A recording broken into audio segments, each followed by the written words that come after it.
They laid him off the same morning I turned 62, right after he joked I was just a washed-up handyman. Name's Eldon, retired HVAC guy. The coffee that day tasted burnt like the kind you only pour when no one's really welcome. Still had my old union badge in my wallet, still knew how to read a floor plan. Ever been underestimated by someone who forgot where they came from? "You're just here to babysit," Lana said. It wasn't even angry, just final. The words hung there stale and suspended like the aftertaste of bitter coffee that refused to wash away. I was in the kitchen, elbows deep in soapy water, wrist twisting an old bottle brush around the insides of the last Avent bottle. I'd cleaned so many bottles these past few weeks, I could probably recite the ounces by heart. 6'8", vented caps, silicone nipples. The baby gurgled somewhere in the background, his sounds oddly fitting, like he too was tired of me being here. But it wasn't his voice I heard most clearly. It was Lana's. Her tone flat practical with that clipped efficiency I used to admire in engineers sliced through the space like a file through metal. She said that again this morning, Lana added on the phone, just around the corner. "He's just here to babysit and eat our food." I didn't flinch. I didn't barge in. I didn't even breathe harder. Instead, I focused on the familiar weight of the bottle in my hand. A task, a function, something still useful. The kitchen clock ticked just slightly off rhythm from the wedding clock in the living room. That one ticked steady, reliable, as if refusing to acknowledge the slight betrayals of time. We'd received it as a wedding gift in 1989. It was brass-heavy with a pendulum that swayed like a priest in ceremony. My wife, Martha, used to polish it once a month. Even after her stroke, she'd sit and wipe it clean, as if keeping time on track might slow her own unwinding. I walked into the living room. The clock stood proudly on the mantel, undisturbed, flanked by framed photos Reese never bothered to take down. There was one from Yosemite Martha, laughing, holding a sandwich bigger than her face. Another from Reese's graduation, all three of us in matching navy. Lana wasn't in those photos. I reached up and ran my thumb gently along the clock's curve. Not a speck of dust. The pendulum kept its rhythm. Tick, tick, tick. Even when everything else had stopped. That evening I ate alone at the breakfast nook. The casserole, spinach, and chicken was the same one we'd had on Sunday. No one said it, but they'd stopped pretending to cook for everyone. I figured they just left what was left, like how one might leave dry kibble out for a cat they didn't plan to keep. I took 2 bites, lukewarm at best. It wasn't bad, just indifferent. Outside, dusk settled like a heavy wool coat, slow, itchy, unwanted. The backyard stretched into shadows. The new fence cut the property line with mathematical precision, almost smug in its uprightness. Reese had it installed last spring, I think, or maybe the one before that. I hadn't been invited. He used to help me sand wood for hours in the garage. Now he paid someone to stain it, while he sent emails from a folding treadmill desk. Times change. People streamline. My plate was still half full when Lana walked through, holding her phone in one hand and the baby monitor in the other. She didn't pause. She didn't look at the casserole. But just as she reached the hall, she stopped like an actor remembering her final line. "You know," she said, voice low but direct. "You're just here to babysit." I didn't answer. I didn't nod or shake my head. I just let the sentence rest in the air like an unopened letter you already know the contents of. She left without waiting for a reply. The monitor blinked softly in her hand. Blue light pulsing like a heart that wasn't mine. Back in the guest room, I sat at the edge of the twin bed. The sheets still smelled faintly of fabric softener and something else, something synthetic like the ghost of a college dorm. The walls were bare now, except for one crooked poster of a St. Louis Cardinals lineup from 1998. Reese's childhood room with all the nostalgia drained out. I looked down at my suitcase. I never fully unpacked. My socks still folded the way Martha did, tight, neat, efficient. She used to say folding laundry well was a sign of respect. I wasn't sure if she meant toward the clothes or toward the person wearing them. Maybe both. The floor creaked under my weight. Somewhere in the hallway, the baby let out a whimper, followed by Reese's voice, muffled, pacifying. A family adjusting itself around the presence of an extra shadow. I stepped out into the living room one more time before turning in. The wedding clock stood untouched. I reached out and opened the glass face, letting the cool brass rest in my hand. Its tick met my pulse. For a brief moment, they matched. Then I closed it gently, letting it swing again. Tick, tick, faithful, unyielding, naive. I made a mug of coffee. No sugar, no cream. Just dark heat in a white ceramic cup. I didn't drink it. I just let it sit, watching the steam rise and fade until only a glistening trail of condensation remained. Along the side, thick and slow, like a tear that couldn't fall all the way. That night, something stopped ticking. It wasn't the clock. I didn't sleep. Not from anger, just the sheer velocity of silence. It gathered in the corners of the ceiling like cobwebs thickening with each breath. Even the wedding clock seemed quieter that morning, like it too was listening. The kitchen tiles chilled my bare feet as I moved toward the coffee pot. Reese was already there, hunched over his phone, nursing a half-empty mug. He didn't look up when I walked in. "You ever hear of the homestead exemption rule, Dad?" he asked, suddenly tapping something into a calculator app. "You know, tax stuff. Just curious." I nodded slowly, not committing. He didn't meet my eyes. That alone told me more than the words did. The mug steamed gently on the table next to a daycare invoice with a crease down the middle, the kind of crease that happens when you ball something up, then regret it and smooth it out. Reese dabbed at his forehead with it like it was a napkin. I didn't mention it.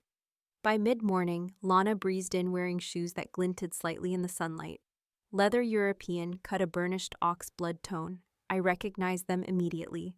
I'd bought a pair just like them 2 years ago for an anniversary gift, though hers had been flats. These had heels silent on the tile, loud in the memory.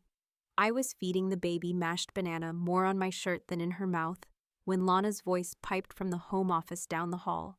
I paused, tilting my head. She wasn't exactly whispering, but she wasn't projecting either. A Zoom call. "We're still waiting for things to transfer fully. Right now, it's awkward. He's here every day. He means well, but it's just dead weight. A good heart, but not part of the plan. Dead weight." I gently wiped banana from the baby's cheek and set the spoon down. I stood up and walked toward the living room. The wedding clock sat in its niche above the fireplace, the brass pendulum swinging clean and uninterrupted. But I noticed a faint smudge on the glass. Not quite a fingerprint, maybe a thumb dragged sideways. I hadn't seen it before. Later that afternoon, Reese brought it up again. We were folding baby clothes in the laundry room, sunlight slanting in through the blinds. So he started refolding a onesie that didn't need it. Lana and I were thinking, once the house is officially ours, we might repaint. New chapter, you know. "Officially?" I asked, not looking up from a drawer of mismatched socks. "Yeah. Once everything clears legally, the transfer stuff, from Mom's will and all that." He paused. "You know paperwork." I nodded slowly again. Then that night I went into the garage and pulled out a file folder from the second shelf above the workbench, gray plastic, a little dusty. The folders were color-coded laminated labels from a time when I thought order protected people. I found the deed. Not just the latest one, but the older copies too. The one from 1993 before the remodel. The one from 2010 after the inheritance came through when my aunt passed. That one had my name first, followed by Mary's. Reese's wasn't on it. I flipped through the attached amendment clear as daylight. The house had been placed under my name solely due to the will clause about bloodline continuation. Mary had argued it at the time. She'd wanted Reese and Lana to have something soon. I'd agreed in theory, but not on paper. Back inside, I checked my cloud drive, an old habit from when I digitized everything. There it was, Property Trust, ewinslow.pdf. Updated, time-stamped, untouched. The next morning, Lana handed me a stack of letters that had come in the mail. I flipped through them absently until I saw the torn envelope from Heritage Mortgage Bank. It had Reese's name on it. Opened. The tear wasn't clean. The paper had been jagged near the edge like it had been ripped hastily by someone expecting something else. "Sorry," she said. "I thought it was a joint letter. You know, the usual boring bank stuff." I held it without comment. The letter wasn't boring. It was a reminder notice late fees. Apparently, they'd taken out a second mortgage, without telling me, while still thinking I wasn't on the deed. Back in the kitchen, I stared at the wedding clock again. The smudge was still there. I let my thumb rest just beside it, not cleaning it. Not yet. Later that evening, Reese tried to make small talk. "Did you catch the Cardinals game last night?" I didn't answer, not because I was angry, but because something inside had shifted. The silence no longer surrounded me. I had stepped outside of it. Now I was listening through it. That night, I uploaded a second backup of the deed and its historical trail to an external drive and locked it in the drawer beside my nightstand. Royce leaned back in the booth and said, "You ever feel like you're just furniture with a heartbeat?" I smiled into my mug. The coffee was bitter, but it cut through the fog better than sleep. Outside, Highway 36 rolled on like a lazy belt loop, constant and different. Inside the diner, a crooked paper pumpkin hung from the ceiling fan, spinning every time the door creaked. "More than I care to admit," I said, stirring my cup, though I took it black now, ever since Mary passed. Royce grunted the way someone does when they know they're heard. "My boy Nathan took over the bakery last spring. Didn't even ask if I wanted to stay on for weekends. Just said, 'Dad, it's digital now.' Like flowers gone virtual." I chuckled politely. He looked at me. "You told them about the deed yet?" "No." Royce's eyebrows lifted. "You waiting for them to hang curtains over you first?" I shook my head. "It's not that simple." "It's exactly that simple," he said, sipping slowly. "They think you're a guest in your own house, and guests don't get to vote on renovations." I didn't answer. Across the table, a plate of fries sat untouched. The waitress had refilled our waters twice and stopped asking if we were eating. I pushed one fry to the edge of the plate, then back again. They left a grease shadow like a trail of doubt. "I heard Lana call me dead weight," I said quietly. Royce didn't flinch. And did it feel untrue? That's the worst part. I wasn't sure. He leaned in. "Son, being kind don't mean you gotta be invisible. Forgiveness ain't the same as clearance. You forgive people to stay sane, but you draw a line to stay alive." We sat there a while longer. The ceiling fan kept spinning. A cardboard skeleton in the corner had one leg drooping, the tape giving way. I felt a strange kinship with it. Back home, the house felt quieter than usual, or maybe I was hearing it differently now. The kitchen clock still ticked just a hair behind the wedding one, in the living room off rhythm like a hesitation. I went upstairs and pulled out a yellow legal pad from my old work satchel. The pages were still crisp, untouched since retirement. I wrote a heading, "Contributions," Winslow Residence. Underneath, I started a list. Initial down payment, $2010, from inheritance. Garage conversion, $2013. Materials plus labor. Monthly utilities split, $2011, $2017. HVAC unit install, $2016. Nursery repaint, July 2021. Daycare fees, covered 3 months. My handwriting had started to drift rightward, angling like it was bracing for something. I opened my laptop and typed out an email. Subject: house deed clarification. I didn't send it. I read it again and saved it to drafts. Then I clicked over to the folder with the scanned deeds and printed the 2010 amendment, the one with my name alone at the top. As the printer hummed, the baby's mobile jingled faintly upstairs. Mechanical lullaby on a loop. I heard the front door open. "Hey," Lana's voice called, clipped but polite. "We're back." I reached for the warm paper, heart rate steady, breath shallow. But before I could tuck the page into the folder, Lana stepped into the office doorway. She looked at the paper in my hand, then at the open laptop. "Oh," she said. I didn't move.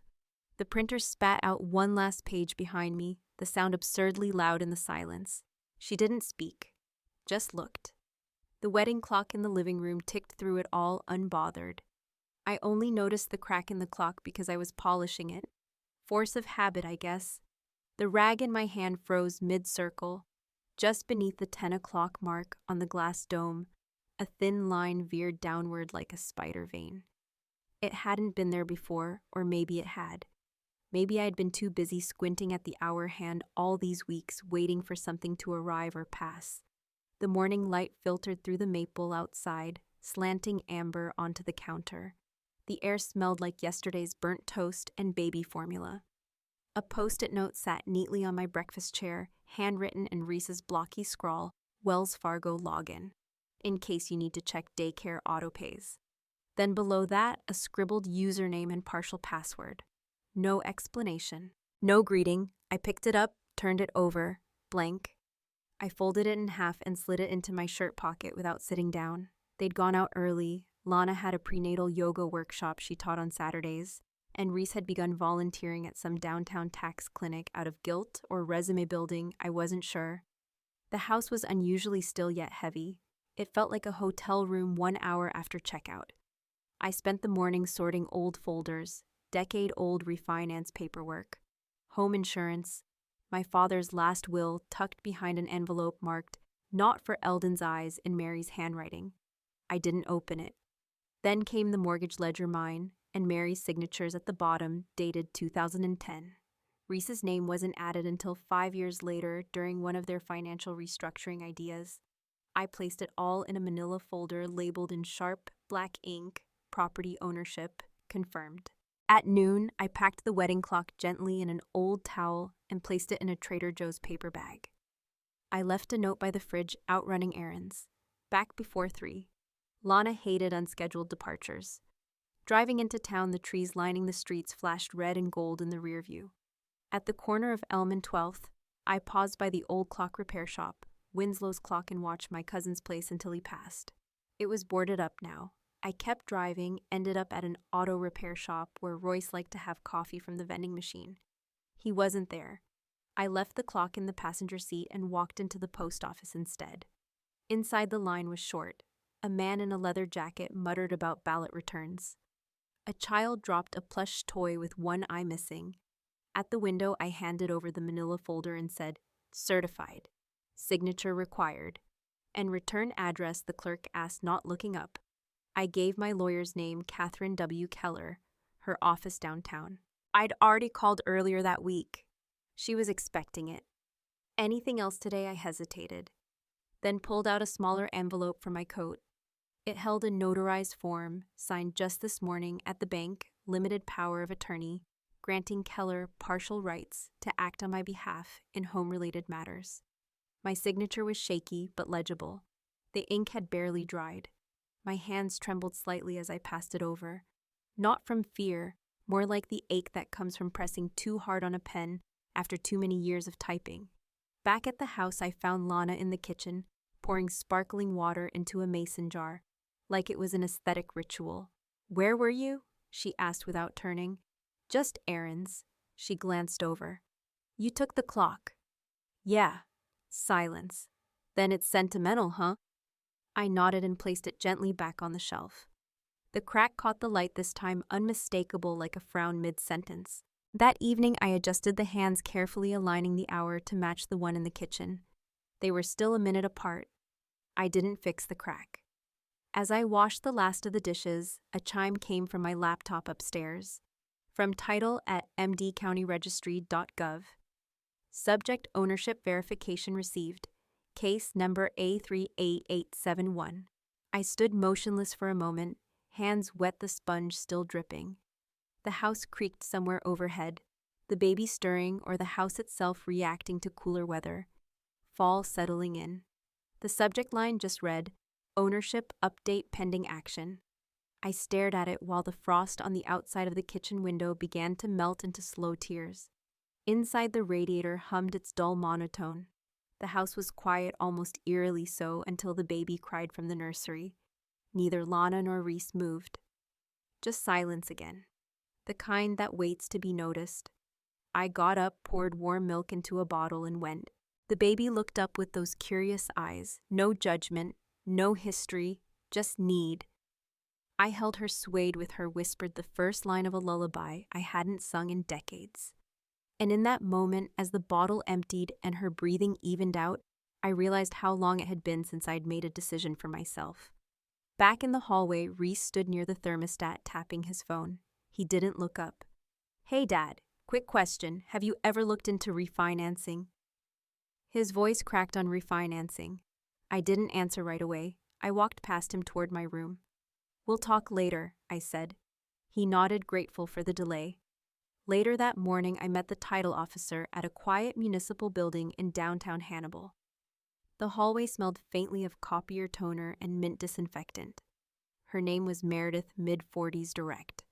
She wore glasses with round frames and spoke in clear, measured syllables. I've reviewed the deed.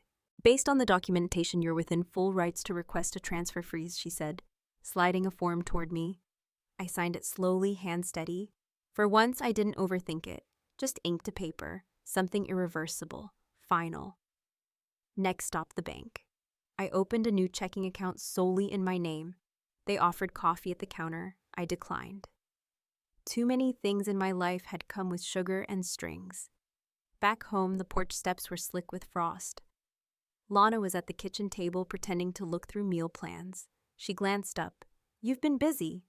I didn't answer. She stood. "What's all the lawyer talk lately?" I took the cracked wedding clock from the wall and set it gently on the table between us. The hands were off just a minute or two, but enough to make it feel wrong. The crack caught a beam of sunlight, splitting it like a sundial that had lost its noon. "I thought I was just the babysitter," I said. Her lips parted, but she said nothing.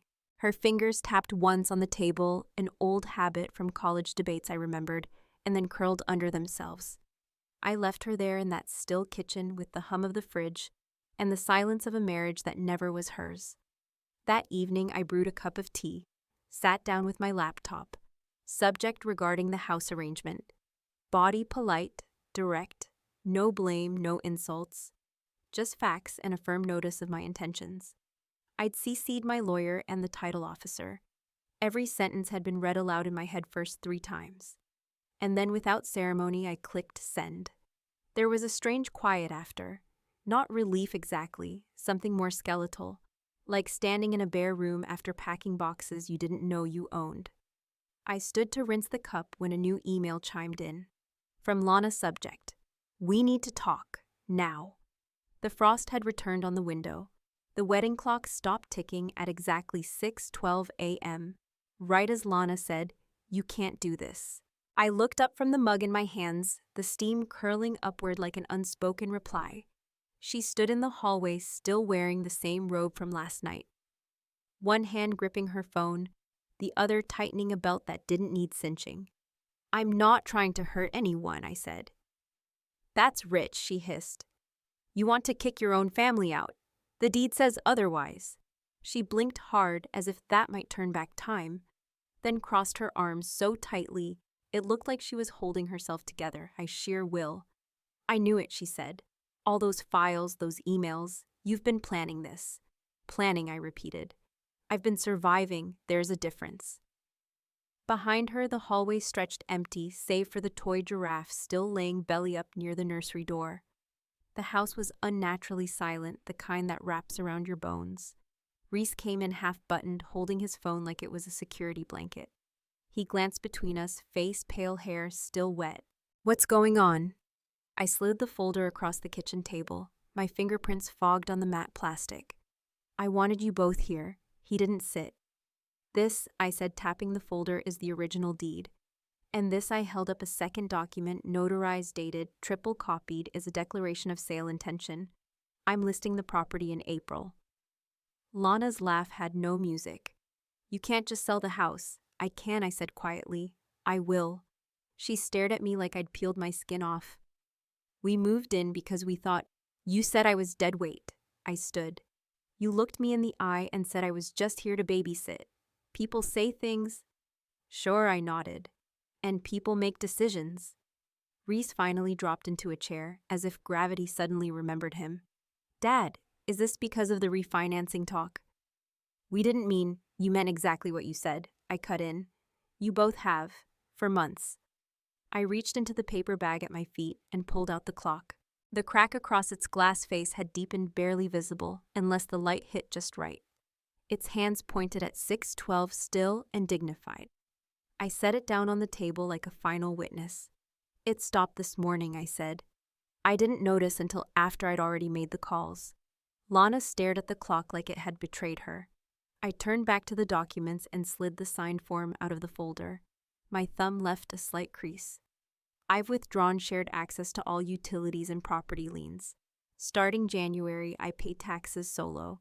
You're still welcome here until it sells. Then you'll need to find your next step. She stood up so fast her chair skidded, scraping the tile. I hope this makes you feel powerful, she spat. No, I said. It makes me feel awake.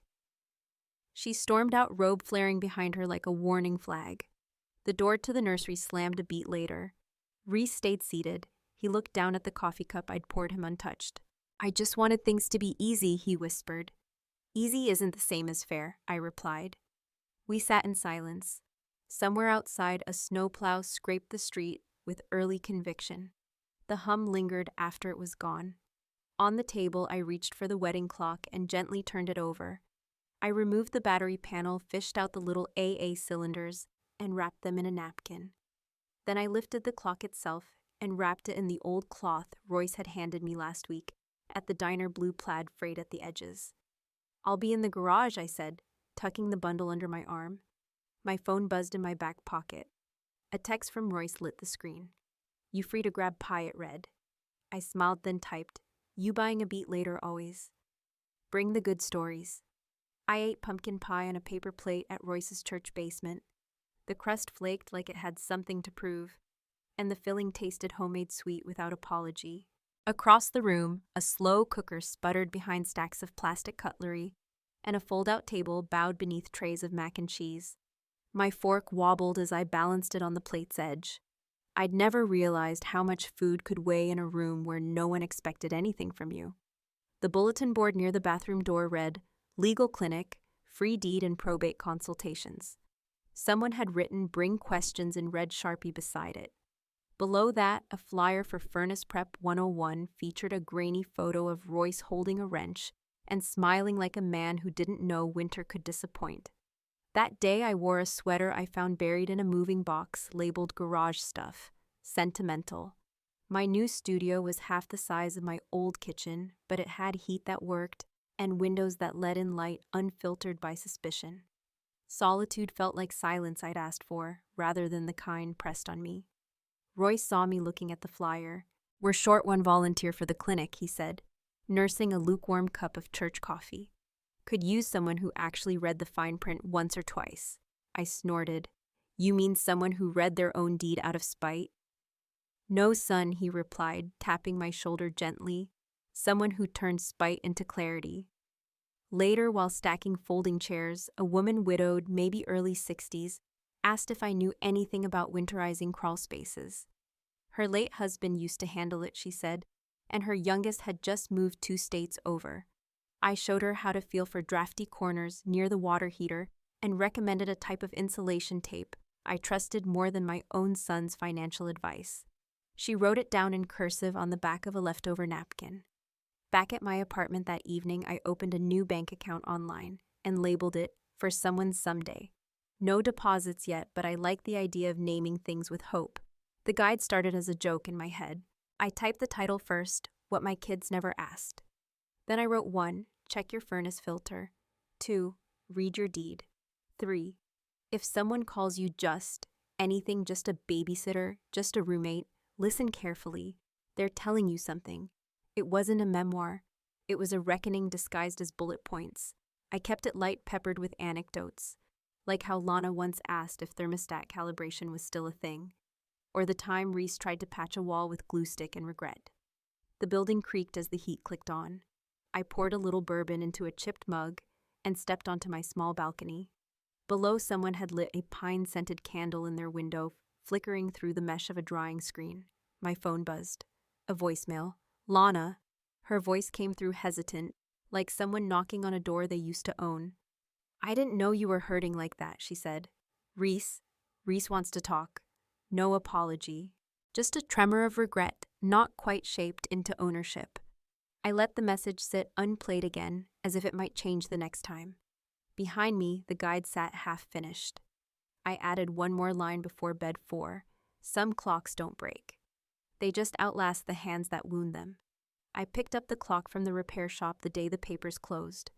The clerk, a wiry man with magnifying glasses perched like twin satellites over his ears, handed it to me with a small nod.